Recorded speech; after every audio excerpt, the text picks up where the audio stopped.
¿Cómo hacer cosas con palabras? Por John Longshaw Austin. 4. Conferencia 4. En la conferencia anterior nos ocupamos de casos de infortunio. Examinamos casos en los que no había procedimiento o no había un procedimiento aceptado, en los que se había recurrido o apelado al procedimiento en circunstancias inapropiadas.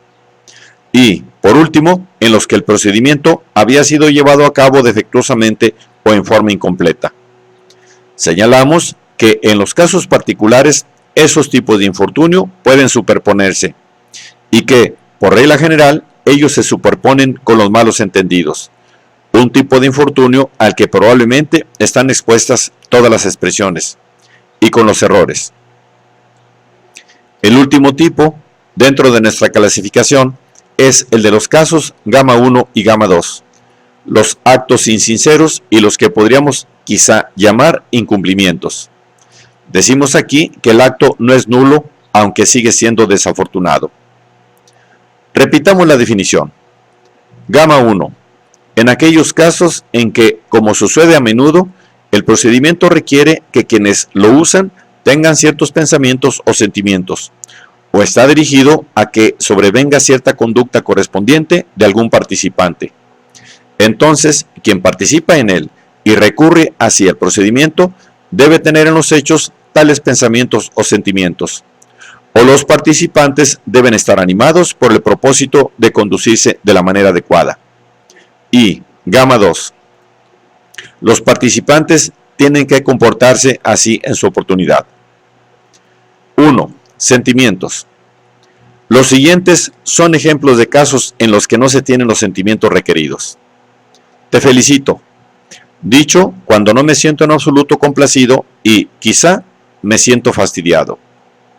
Te doy mi pésame. Dicho cuando en realidad no me solidarizo con la pena de mi interlocutor. Las circunstancias están aquí en regla y el acto ha sido realizado.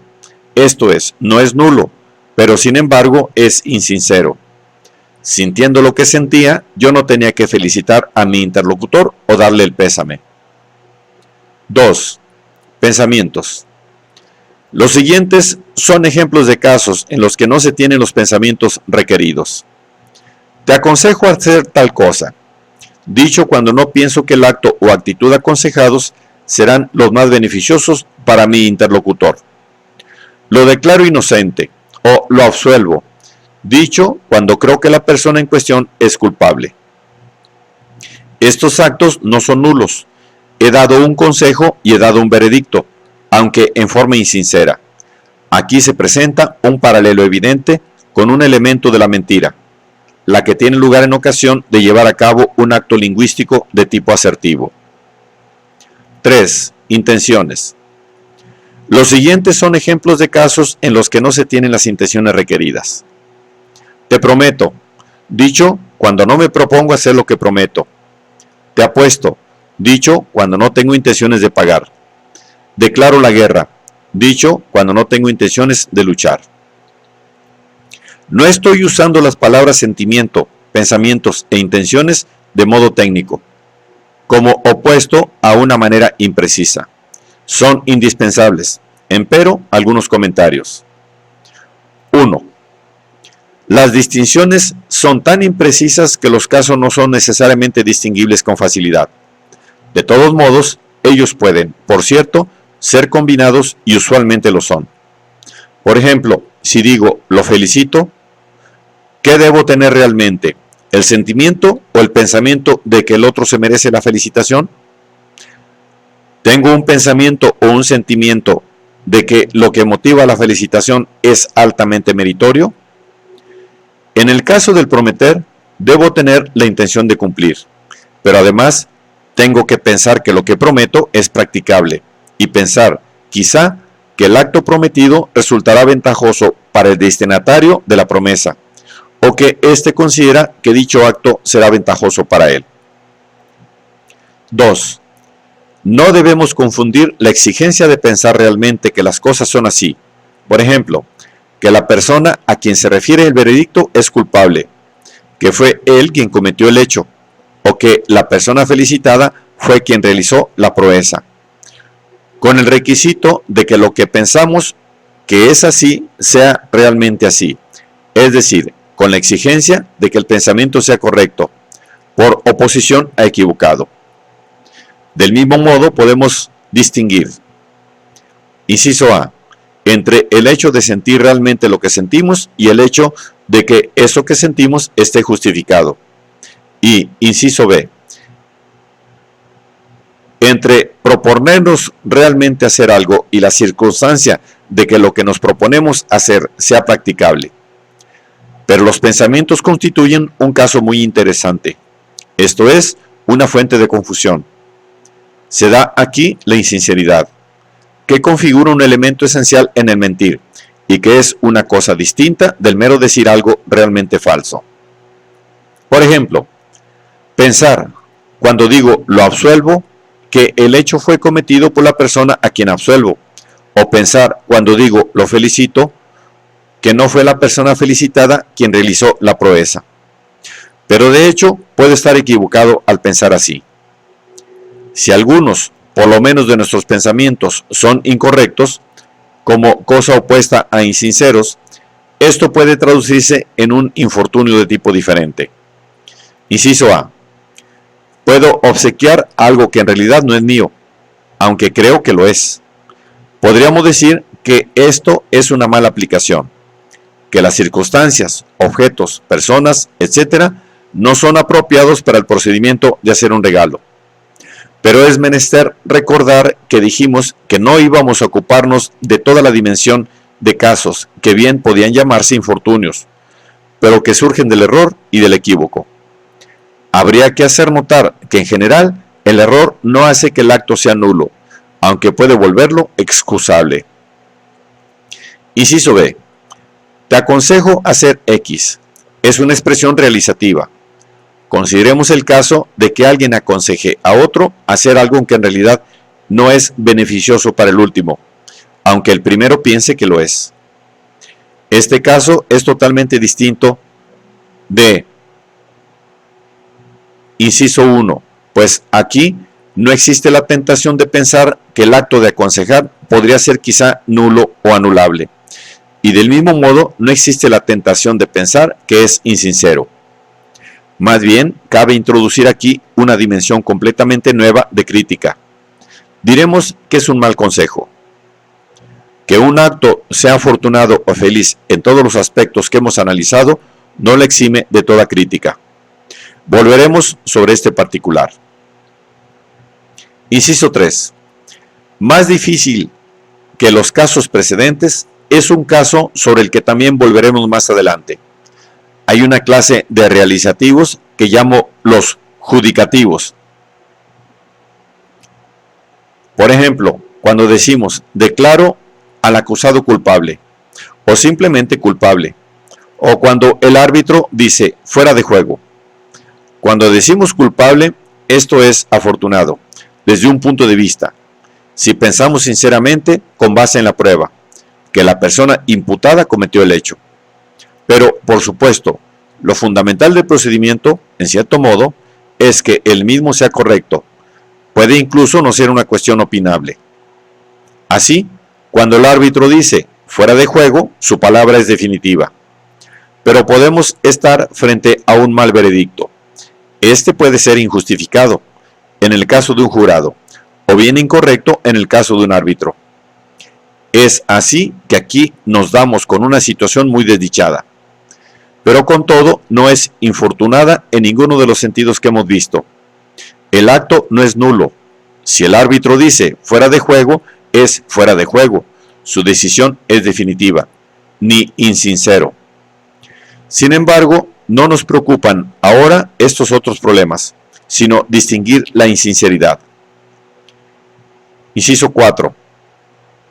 También en los casos de intención hay ciertas dificultades especiales. Inciso A. Hemos señalado ya lo dudoso que es distinguir entre lo que constituye una acción subsiguiente y lo que simplemente configura la consumación de una acción única o total. Por ejemplo, es decir, es difícil determinar la relación entre te doy esto y entregar la posesión del objeto, vendo esto y perfeccionar la venta. aunque la distinción es fácil en el caso de las promesas. Hay posibilidades semejantes de trazar distinciones de diferentes maneras acerca de cuál es la intención requerida cuando se trata de realizar una acción subsiguiente y cuál es la intención requerida cuando se trata de completar la acción presente. Esto, sin embargo, no suscita en principio dificultad alguna en cuanto al concepto de insinceridad. Inciso B. Hemos distinguido toscamente aquellos casos en los que es menester tener ciertas intenciones, de aquellos otros, más particularmente, en los que es menester llevar a cabo cierto comportamiento adicional. En estos últimos, el procedimiento tenía precisamente por mira inaugurar, por así decir, ese comportamiento adicional, ya sea haciéndolo obligatorio o permitido. Como ejemplo de este procedimiento más especializado, podemos mencionar el compromiso de realizar una acción y, probablemente, también el bautizar. Lo fundamental del hecho de poder recurrir a tal procedimiento es precisamente hacer que cierta conducta subsiguiente esté en regla y que otra no lo esté. Para muchos fines, como ocurre, por ejemplo, con las fórmulas del derecho, esta meta está muy cercana. Pero otros casos no son tan sencillos. Por ejemplo, puedo expresar mi intención diciendo simplemente estaré ahí. Es menester que en el momento de decir eso, tenga la intención de ir para que mi acto no sea insincero. Pero, ¿cuál es exactamente el grado o el tipo de infortunio si después no voy? O, para poner otro ejemplo, cuando digo, le doy la bienvenida, con lo cual estoy dando la bienvenida. Las intenciones de cierto tipo son, cabe presumir, vagamente necesarias. Pero, ¿qué ocurre si después me comporto groseramente? O si no, supongamos que doy un consejo a un amigo y éste lo acepta, pero luego lo ataco por haber hecho lo que le aconsejé. ¿En qué medida es obligatorio para mí no comportarme así? ¿O solo no se espera de mí que me conduzca de esa manera? ¿O forma parte, sin duda, del pedir y dar consejo que esa conducta subsiguiente se convierta en un comportamiento fuera de lugar? Igualmente, si le ruego a mi interlocutor que haga algo, éste accede, y luego protesto. ¿Estoy haciendo algo fuera de lugar? Probablemente sí, pero hay una tendencia constante a poner más en claro este tipo de cosas, como por ejemplo, cuando en lugar de decir lo haré, digo prometo. Con esto concluimos las observaciones referentes a las maneras en que las expresiones realizativas pueden ser desafortunadas, en el sentido de que el acto en cuestión es simplemente intentado o pretendido, etc. En general, esto importó decir, para usar una jerga técnica, que si la expresión ha de ser afortunada, tienen que satisfacerse ciertas condiciones. Ciertas cosas tienen que ser de una determinada manera. Y parece claro que esto nos compromete a decir que para que una determinada expresión realizativa sea afortunada, es menester que ciertos enunciados sean verdaderos. Esto en sí mismo es, sin duda, un resultado muy trivial de nuestras investigaciones. Para evitar por lo menos los infortunios que hemos considerado, inciso 1. ¿Cuáles son los enunciados que es menester que sean verdaderos? Y, inciso 2. ¿Podemos decir algo de interés acerca de la relación que hay entre ellos y la expresión realizativa? Recordemos que en la primera conferencia señalamos que cuando decimos te prometo, podíamos en algún sentido implicar que se dan muchas cosas. Pero esto es completamente distinto de afirmar que la expresión te prometo es un enunciado, verdadero o falso, que dice que tales cosas son así. Me ocuparé ahora de algunas cosas importantes que es menester que sean verdaderas para que el realizativo sea afortunado. No me ocuparé de todas ellas, pero las que abordaré parecerán ahora bastante aburridas y triviales. Pero espero que sea así, porque ello significa que parecerán obvias por ahora. Por ejemplo, si cuando digo le pido disculpas de manera tal que pueda afirmarse sin duda que eso es lo que he hecho. Entonces, Inciso 1. Es verdad y no es falso que estoy haciendo de hecho algo. En realidad estoy haciendo numerosas cosas, pero en particular estoy pidiendo disculpas. He pedido disculpas. Inciso 2. Es verdad y no es falso que se dan ciertas condiciones, en particular las del tipo especificado en nuestras reglas A1 y A2. Inciso 3. Es verdad y no es falso que se dan otras condiciones de nuestro tipo gamma, en particular que estoy pensando algo. Y inciso 4. Es verdad y no es falso que estoy comprometido a hacer algo subsiguientemente. Hablando estrictamente, el sentido en el que le pido disculpas implica la verdad de que cada una de esas cosas ha sido explicada ya. Eso precisamente es lo que hemos estado explicando. Pero lo que tiene interés es comparar estas implicaciones de expresiones realizativas con ciertos descubrimientos comparativamente recientes acerca de las implicaciones de un tipo de expresión privilegiada y opuesto a aquellas expresiones. A saber, el enunciado o expresión constatativa que, a diferencia de la realizativa, es verdadera o falsa. Para comenzar con inciso 1, ¿cuál es la relación entre la expresión le pido disculpas y el hecho de que estoy pidiendo disculpas? Es importante advertir que esto es distinto de la relación entre estoy corriendo y el hecho de que estoy corriendo, o en caso de que este no sea un mero informe genuino entre él está corriendo y el hecho de que está corriendo. La diferencia se marca en inglés por el uso del presente no continuo en las fórmulas realizativas. Sin embargo, no es siempre necesariamente marcada en todos los idiomas, que pueden carecer de un presente continuo. Ni siquiera lo es siempre en inglés. Podríamos decir, en los casos comunes, por ejemplo el de correr, es el hecho de que alguien esté corriendo lo que hace que el enunciado de que está corriendo sea verdadero. O si no, que la verdad de la expresión constatativa, él está corriendo, depende de que esté corriendo. Mientras que en nuestro caso es la fórmula del realizativo, le pido disculpas, lo que constituye el hecho de que estoy pidiendo disculpas. Y mi realización satisfactoria del acto de pedir disculpas depende de la fortuna de la expresión realizativa, le pido disculpas. Esta es una manera en la que podríamos justificar la distinción realizativo-constatativo, esto es, la distinción entre hacer y decir. Consideraremos seguidamente tres de las muchas formas en las que un enunciado implica la verdad de ciertos otros enunciados.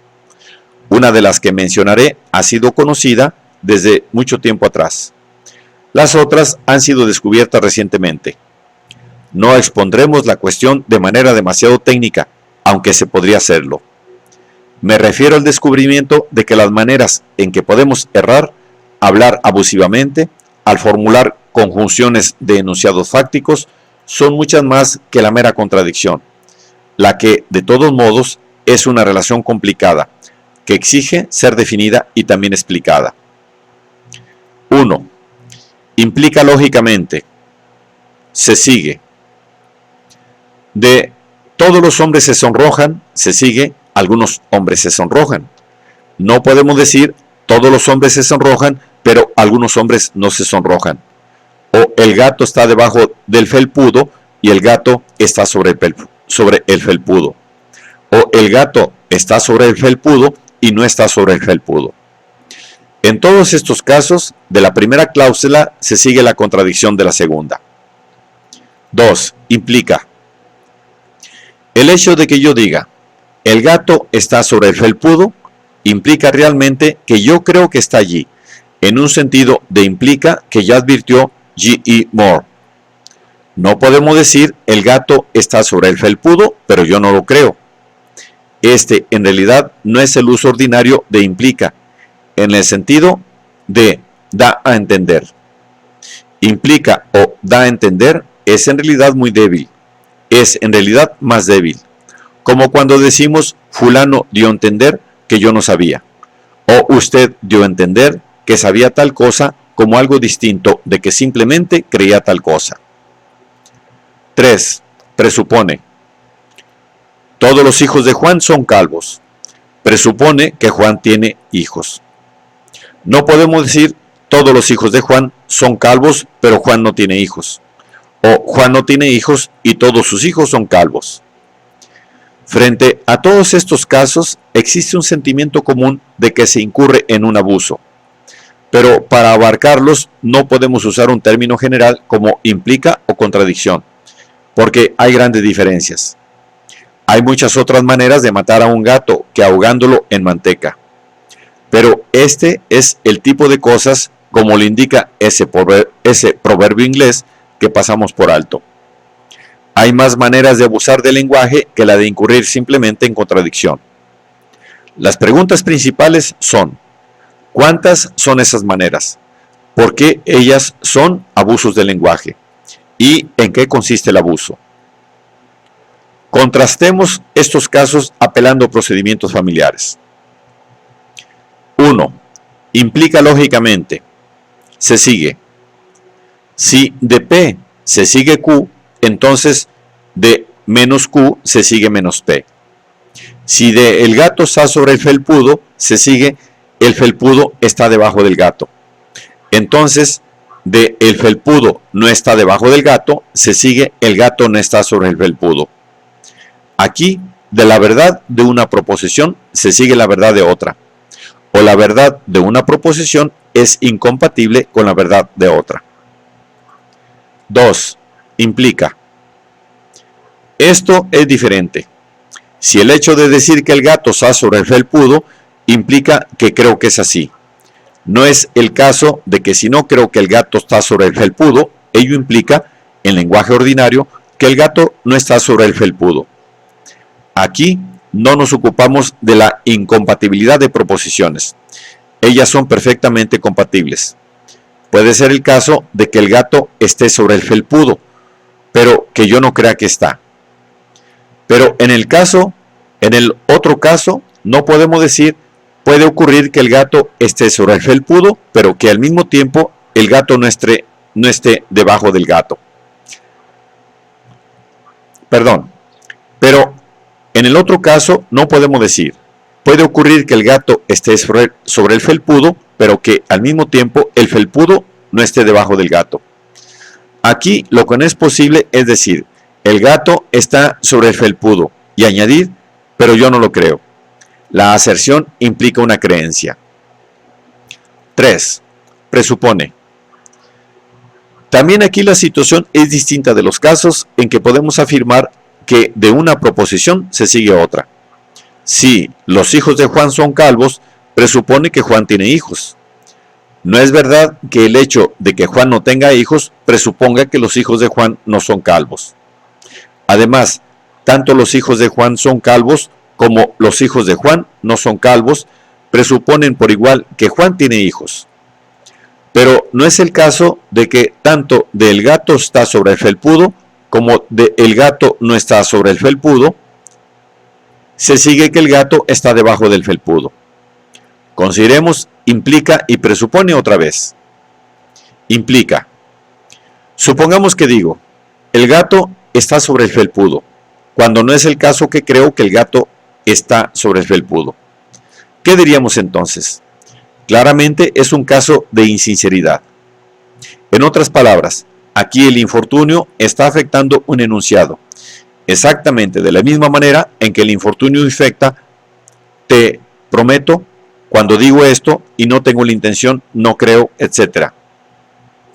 La insinceridad de una afirmación es la misma que la de una promesa. Prometo que no tengo la intención de hacer lo prometido. Es paralelo a esto es así, pero yo no lo creo. Decir prometo sin tener la intención, etc., es paralelo a decir esto es así sin creerlo. Presuposición. Consideremos los casos de presuposición. ¿Qué habremos de decir del enunciado de que todos los hijos de Juan son calvos cuando Juan no tiene hijos? Hoy día es usual decir que el enunciado no es falso, porque carece de referencia. La referencia es necesaria tanto para la verdad como para la falsedad. ¿Carece entonces de significado? Esto no es así en todos los sentidos. No es como una oración carente de significado, gramaticalmente mal construida, incompleta, disparatada, etc. Se dice que la cuestión de la verdad o de la falsedad no surge. Diré aquí que la expresión es nula. Compárese esto con nuestro ejemplo de infortunio cuando decimos bautizo, pero no están satisfechas algunas de las condiciones, A1 y A2, especialmente A2. Quizá, pero en realidad, en el caso de los enunciados existe también una presuposición paralela a A1. Aquí podríamos haber usado la fórmula presupone. Podríamos decir que la fórmula acepto presupone muchas cosas. Si ellas no son satisfechas, la fórmula es desafortunada, es nula. Ella no llega a configurar un contrato cuando la referencia fracasa, o es ambigua, tal como en el otro caso, lo que digo no llega a ser un enunciado. Del mismo modo, la cuestión relativa a si un consejo es bueno o malo no surge si quien pretende aconsejar no está en posición de hacerlo. Por último, podría ocurrir que la manera en la cual de una proposición se sigue otra no difiere de la manera en que de prometo, me comprometo, se sigue yo debo. No es lo mismo, pero es paralelo. Prometo, pero no debo. Es paralelo a es y no es. Decir prometo, pero no realizar el acto prometido, es paralelo a decir simultáneamente es y no es. Tal como el propósito de la afirmación se frustra por una contradicción interna, cuando a la vez equiparamos y contraponemos y de esa manera anulamos o neutralizamos el procedimiento, así también el propósito de un contrato se frustra si decimos prometo y no debo. Esta expresión me compromete y cancela el compromiso. Es un proceso que se autoanula. Una afirmación compromete a otra afirmación. Una realización compromete a otra realización. Además, si de P se sigue Q, entonces de menos Q se sigue P. Así de no debo se sigue no prometo. En conclusión, vemos que para explicar qué es lo que puede andar mal con los enunciados, no podemos limitar nuestra atención a la proposición en juego, sea lo que esto fuere, tal como se ha hecho tradicionalmente. Tenemos que considerar la situación total en que la expresión es emitida, el acto lingüístico total, para poder ver el paralelo que hay entre los enunciados y las expresiones realizativas, y cómo unos y otros pueden andar mal. Quizás, en verdad, no hay una gran diferencia entre los enunciados y las expresiones realizativas.